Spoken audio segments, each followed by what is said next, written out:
موعد وتوقيت مباراة الأهلي وحرس الحدود القادمة في بطولة الدوري المصري بعد فوز النادي الأهلي على سيراميكا كليوباترا بهدف دون مقابل في الجولة الماضية.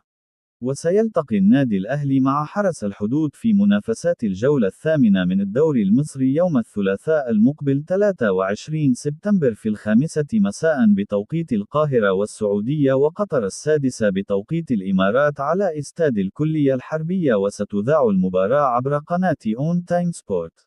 وخسر فريق حرس الحدود من سموحة بهدف دون مقابل في الجولة السابعة من الدوري المصري قبل مواجهة النادي الأهلي القادمة.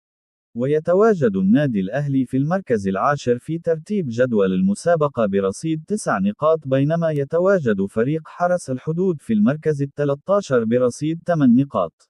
وستكون مباراة النادي الأهلي وحرس الحدود القادمة المباراة الأخيرة قبل مواجهة نادي الزمالك في منافسات الجولة التاسعة يوم الاثنين 29 سبتمبر.